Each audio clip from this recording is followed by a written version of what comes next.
Halo Sobat Tekno, kembali lagi bertemu dengan saya, OIC, dalam episode kedua dari seri Yuk Kita Mengenal. Apabila Sobat Tekno belum menyaksikan episode sebelumnya, silahkan cek channel kami untuk menyaksikannya. Jangan lupa juga untuk subscribe dan tekan tanda lonceng agar kalian selalu diupdate apabila episode baru telah siap tayang. Oke, mari kita lanjutkan petualangan kita dalam mengenal berbagai perusahaan atau brand komponen komputer yang terkenal di dunia PC industry. Pada episode kali ini akan kita bahas tentang perusahaan atau brand yang sangat inovatif dalam segmen cooling. Namun sayangnya kurang beruntung dalam aspek bisnisnya. Yuk kita mengenal Zalman. Zalman. Perusahaan ini didirikan pada tahun 1999 di Korea Selatan, tepatnya di kota Seoul. Sejak awal, mereka sudah berkomitmen untuk berinovasi menciptakan solusi agar komputer menjadi tidak bising, namun tetap dingin. Komitmen ini ditopang oleh riset dan pengembangan sebagai tradisi yang melekat kuat dalam filosofi Zalman sebagai perusahaan ataupun brand. Pada tahun 2000, Zalman telah siap dan memulai produksi massal berbagai produk mereka. Zalman memulai bisnis mereka dengan memproduksi dan menjual secara domestik untuk pasar Korea satu set perangkat komponen komputer yang mereka klaim bisa membuat komputer menjadi tidak bising, namun tetap dingin. Mereka namakan set ini Computer Noise Prevention System atau CNPS. Penamaan ini akan terus mereka gunakan dalam berbagai produk cooling mereka ke depannya. Set CNPS ini terdiri dari dua buah heatsink, yaitu ZM43A dan ZM55A. Yang keduanya berbentuk bunga, atau Zalman menyebutnya sebagai flower heatsink atau FHS, serta satu buah casing fan. Dalam set CNPS ini juga disertakan satu buah VGA card heatsink, yaitu ZM55V, satu buah power supply unit, yaitu Noise Prevention atau NP 250W, dan satu buah hard disk produksi Fujitsu, yaitu Fujitsu MPF 3204AH-F. Produk-produk ini bisa dibeli secara individual, namun Zalman juga memberikan pilihan untuk membundle semuanya dalam satu pre-built system mereka yang mereka namakan Nonocom atau No-Noise Computer. Wow, sangat kreatif. Zalman mulai mengekspor produk-produk mereka ke pasar di luar Korea Selatan pada tahun 2001. Produk-produk unggulan mereka mencakup evolusi dari CPU air cooler dengan heatsink bunga, yaitu seri CNPS 2000 dan CNPS 3000. CPU air cooler dengan heatsink bunga ini terus diupdate oleh Zalman di tahun-tahun berikutnya dengan memperbanyak plat metal dari heatsink, serta menyempurnakan desain casing fan-nya agar bisa lebih efektif mendinginkan komputer dan membuat suara komputer menjadi lebih sunyi. Hasil pengembangan selanjutnya dari desain heatsink bunga ini dirilis pada tahun 2002 dengan seri CNPS 6000. Seri cooling unggulan lainnya adalah seri CNPS 5000 atau pers Korea menyebutnya sebagai Lunar Lander Series karena bentuknya yang menyerupai modul pendaratan Apollo 11. Seri CPU cooling lainnya yang menjadi andalan Zalman adalah seri CNPS 7000 atau kalangan reviewers menyebutnya sebagai radial coolers. Ketiga seri CPU air coolers ini menjadi fondasi dan penggerak utama dari bisnis Zalman. Sehingga pada tahun 2003, nilai ekspor mereka mencapai 10 juta US dollar. Melalui tradisi riset dan pengembangan yang kuat, di tahun-tahun berikutnya, mereka terus mengembangkan berbagai produk yang canggih dan unik, yang kebanyakan difungsikan untuk membuat sistem komputer menjadi tidak bising, namun tetap dingin. Pengembangan ini mencakup evolusi dari produk-produk existing mereka, ataupun merupakan produk-produk inovasi yang baru. Salah satu bukti pengembangan yang evolusioner adalah seri CPU air cooling, hasil pengembangan dari CPU air cooling radial CNPS 7000, yaitu CNPS 7700, CNPS 8000, dan CNPS 8700. Mereka juga mengembangkan berbagai seri CPU air cooler baru yang sangat unik dan inovatif, seperti seri CNPS 9000, atau Zalman menyebutnya sebagai seri Aero Flower Coolers.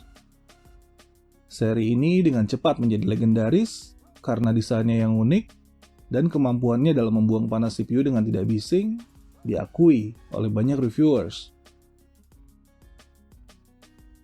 Pada periode ini, Zalman juga mengembangkan liquid cooler pertama mereka, yaitu seri Reserator.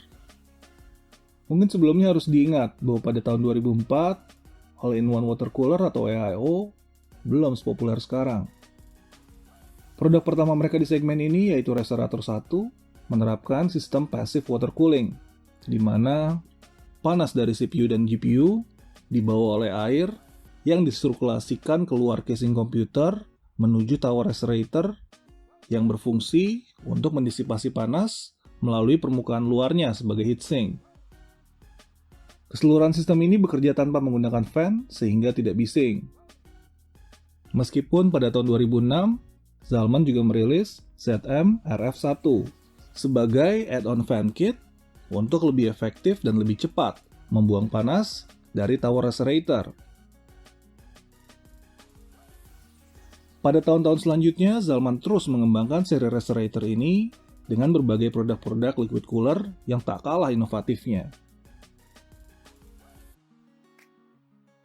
Dari segmen VGA card cooler, Zalman juga berkomitmen untuk mengembangkan berbagai solusi yang tidak bising untuk memerangi panas GPU di VGA card. Hasilnya adalah seri ZM80 dan seri VF yang diterima pasar dengan sangat baik. Pada masa ini, kebanyakan VGA card di pasaran memang tidak memiliki sistem pendingin GPU, sehingga teknologi pendingin yang tidak bising dari Zalman menjadi andalan banyak PC builders dan PC enthusiast. Di segmen ini, Zalman berhasil mengkombinasikan teknologi heatsink, heat pipe, dan kipas dengan sangat efektif untuk mendinginkan GPU dan berbagai chip dan kapasitor di VGA card. Dari segmen lainnya, Zalman mengembangkan lini power supply unitnya dan menyempurnakan desain power supply unit NP mereka dengan merilis seri ZM yang memiliki pilihan daya yang bervariasi hingga 1000 watt. Zalman mengklaim bahwa power supply unit mereka relatif tidak bising dan tetap efektif melalui inovasi mereka yang menggunakan kombinasi teknologi heatsink, heat pipe, dan kipas untuk meminimalisir panas dari dalam power supply unit. Untuk menyempurnakan implementasi dari filosofi mereka dalam mendinginkan dan membuat sunyi PC, casing komputer tidak lepas dari eksperimentasi Zalman. Yang paling revolusioner tentunya adalah seri TNN atau Totally No Noise. Seri casing ini didesain untuk tidak bersuara sehingga sama sekali tidak memiliki kipas. CPU dan GPU didinginkan melalui sistem heat pipe yang dibandol dalam paket casing yang mengalirkan panas ke sisi luar casing yang berfungsi sebagai heatsink. Sayangnya, meskipun seri casing ini sangat inovatif, namun mahalnya harga yang dipatok oleh Zalman, serta sulitnya untuk memasang heatsink dengan benar, membuat segmentasi dari seri casing ini terbatas, hanya pada level pengguna PC enthusiast. Pada periode ini, Zalman juga merilis berbagai seri casing yang populer, seperti seri GT yang dikhususkan untuk para PC gamers kelas atas, seri GM untuk para PC gamers kelas menengah, seri MS untuk kalangan PC builders profesional, serta seri HD sebagai casing khusus home theater. Zalman juga merilis 4 produk hasil kolaborasi dengan Jonathan Wendell, atau lebih dikenal sebagai Fatality, yang merupakan salah satu PC gamers profesional terbaik pada masa itu. Mereka merilis dua buah VGA card cooler, yaitu FS V7 dan FS ZV9, satu buah CPU air cooler, yaitu FS C77, dan satu buah casing komputer, yaitu FC ZE1. Pada masa ini, Zalman juga merilis banyak produk peripheral komputer konvensional, di luar komponen komputer yang membuat PC menjadi tidak panas dan tidak bising. Mereka melakukan banyak eksperimentasi untuk menambah portofolio produk mereka, seperti di segmen monitor komputer, di mana mereka merilis seri Trimon yang mengedepankan teknologi stereoskopik 3D. Mereka juga merilis USB headphone, fan controller, thermal paste, hard disk dock, SSD, dan mouse gaming yang sangat unik, yang dikhususkan untuk para penggemar game first-person shooter, yaitu FG1000 FPS Gun. Bisa dibilang bahwa periode tahun 2000 hingga 2010 merupakan masa keemasan bagi Zalman. Pada tahun 2007, mereka membuka pabrik mereka di Shenzhen, China, dan mulai go public di Bursa Efek Korea atau Kosdaq.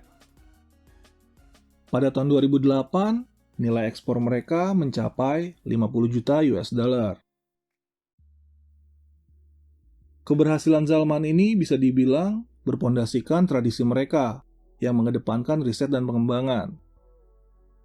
Tradisi inilah yang menginspirasi mereka untuk menentukan visi mereka dalam berinovasi, menciptakan komponen komputer yang membantu komputer menjadi tidak panas dan tidak bising. Pada gilirannya, visi ini memformulasikan strategi mereka dalam merebut pasar dengan cara, pertama-tama, membuka jalan merilis produk-produk perintis yang secara visual sangat unik dan secara fungsional sangat efektif. Produk-produk perintis ini didesain untuk menggebrak pasar, menyerap perhatian, dan direview di berbagai media dengan hasil yang sangat baik. Produk-produk ini meningkatkan reputasi Zalman dalam dunia komponen komputer, dan menjadi momentum bagi Zalman untuk selanjutnya merilis produk-produk derivasi hasil evolusi dari produk-produk tersebut, atau merilis produk-produk lainnya yang lebih konvensional. Kedua jenis produk inilah yang diharapkan menghasilkan margin profit terbesar. Sayangnya, model yang sangat baik dari Zalman ini terhenti pada periode 2010-an. Pada periode ini, mereka kesulitan untuk merilis produk perintis selanjutnya, sehingga yang mereka lakukan hanyalah merilis produk-produk derivatif dari produk perintis sebelumnya. Hal ini terlihat dari segmen andalan mereka, yaitu CPU air cooler, di mana, sebagai contoh, mereka merilis CNPS 5X yang jelas-jelas merupakan derivasi dari CNPS 8000, ataupun CNPS 2X yang merupakan derivasi dari CNPS 8700. Produk-produk lainnya seperti FX100 yang inovatif gagal menjadi produk perintis karena bermasalah dengan kompatibilitas dan sulitnya pemasangan, sehingga banyak reviewer yang kurang berkenan. Produk-produk lainnya yang sebenarnya cukup berpotensi adalah produk-produk tower cooler Zalman, seperti CNPS 7X, CNPS 10X, CNPX 11X, CNPS 12X, dan CNPX 14X. Namun, produk-produk ini bisa dibilang kurang fenomenal untuk dianggap sebagai produk perintis, dan terjebak dalam persaingan CPU tower cooler yang sangat ketat dengan hampir semua produsen komponen komputer lainnya yang menggunakan desain yang serupa. Di sisi lain, mereka terus mengeluarkan produk-produk konvensional yang tidak ada hubungannya dengan visi mereka yang mengedepankan inovasi, tidak panas, dan tidak bising, sehingga sulit membedakan identitas brand mereka dengan brand lain yang serupa. Penurunan yang gradual ini semakin terlihat ketika pada tahun 2011, 60% saham Zalman diakuisisi oleh Monual, sebuah perusahaan yang bergerak di segmen robot vacuum cleaner dan PC home theater. Di bawah Monual, Zalman dituntut untuk terus meraup keuntungan sehingga semakin jauh lagi dari filosofi dan visi awal mereka. Puncaknya adalah tahun 2014, ketika Moneywell mengalami kebangkrutan. Peristiwa ini terjadi karena 3 petinggi Moneywell terbukti memalsukan laporan keuangan dan data penerimaan ekspor untuk memperoleh pinjaman dana sebesar sekitar 3 miliar dolar dari berbagai bank di Korea Selatan. Pinjaman yang sebagian digunakan untuk kepentingan pribadi para petinggi perusahaan. Dan tentunya pada akhirnya gagal dikembalikan. Kebangkrutan Moneywell secara langsung berdampak pada Salman, karena seluruh media teknologi di dunia melaporkan informasi yang kurang tepat, yang menyatakan bahwa Salman juga mengalami kebangkrutan. Dan dengan cepat rumor ini menyebar. OEM-OEM yang memanufaktur produk Salman menuntut pembayaran tunai yang tidak dapat Salman lakukan, dan menolak untuk menerima order produksi dari Salman. Reseller dan distributor Salman menolak melakukan pembayaran. Hal ini diperburuk dengan persepsi konsumen yang ragu untuk membeli produk-produk Salman karena dikhawatirkan tidak adanya garansi produk. Hal ini menyebabkan stok produk menipis dan penjualan menurun secara drastis. Pada gilirannya, hal ini juga menyebabkan terganggunya operasional Salman sebagai sebuah perusahaan, terutama pada riset dan pengembangan, serta kemampuan marketing dan promosi.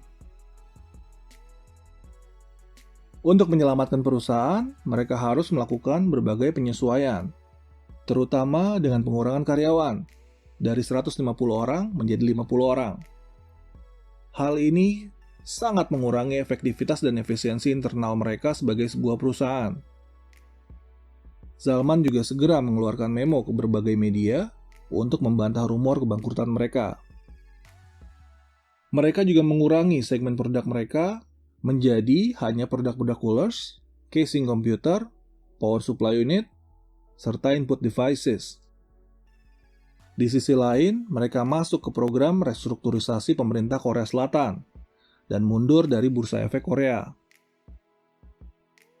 Dengan kata lain, mereka seakan mulai lagi dari nol. Dan awal yang baru ini terjadi pada tahun 2015, di mana pasar komponen komputer telah dibanjiri oleh berbagai perusahaan yang masing-masing dengan ketat menjaga reputasi mereka. Jalan menuju kebangkitan mereka begitu berat. Pola-pola model yang menjadi keberhasilan mereka di masa lalu direvitalisasi kembali. Namun, kini mereka sangat membutuhkan produk perintis. Untuk ini, mereka kembali tersandung karena mereka mengambil jalan pintas dengan menyuap berbagai reviewer teknologi.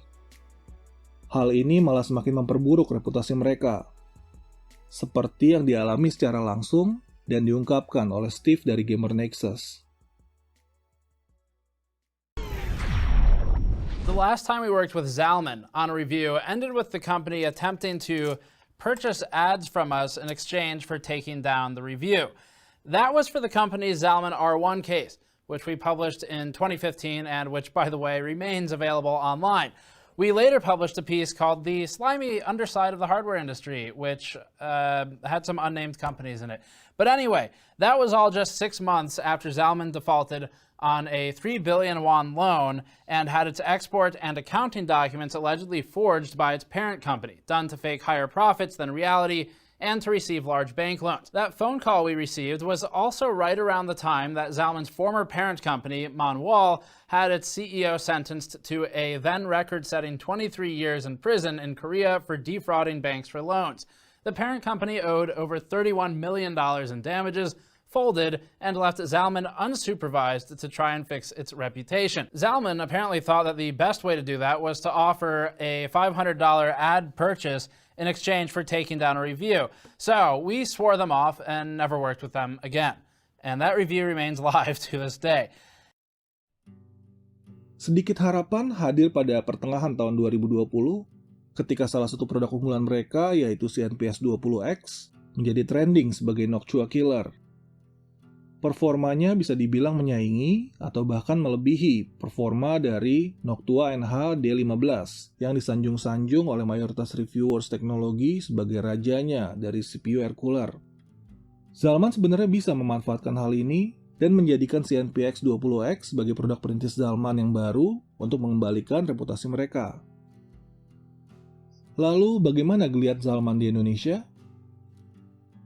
Sangat sulit untuk mencari distributor resmi Zalman di Indonesia. Pencarian cepat di Google mengeluarkan hasil Megacom, yang pada tahun 2009 mengklaim secara resmi mendistribusikan Zalman FG1000 FPS gun. Serta Kalista Distributor, yang mengklaim sebagai distributor Zalman di Indonesia dalam blog WordPress mereka yang diupdate terakhir kalinya pada tahun 2015. Meskipun demikian, produk-produk Zalman tetap secara aktif diperjualbelikan secara online di berbagai platform toko online terkemuka di Indonesia.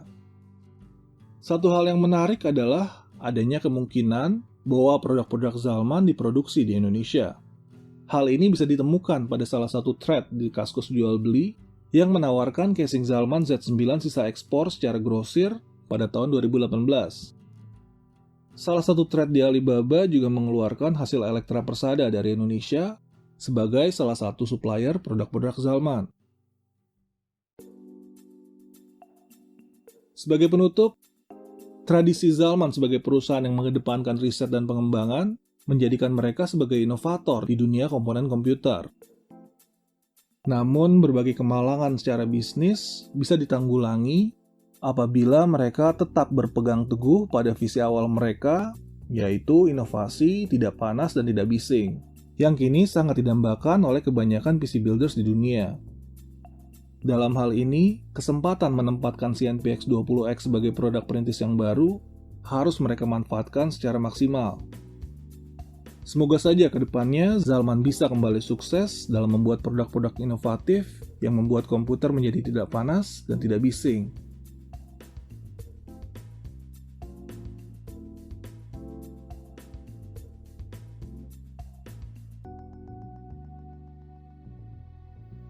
Terima kasih telah menyaksikan video ini sampai akhir, semoga saja bisa menambah pengetahuan Sobat Tekno. Sebagai disclaimer, video ini diproduksi secara independen tanpa pengaruh ataupun sponsorship dari Zalman. Apabila Sobat Tekno menyukai video ini, silakan tekan subscribe, tanda lonceng, dan like. Jangan ragu juga untuk komentar atau share video ini. Kalau kalian benar-benar seriously super duper suka dengan video ini, dan juga menginginkan video atau seri lainnya, kalian bisa menjadi patron OIC Tekno di Patreon. Atau kalian bisa juga memintanya di bagian komentar video ini atau di sosial media OIC Tekno. Link disediakan di bagian deskripsi video ini. Terima kasih dan sampai jumpa.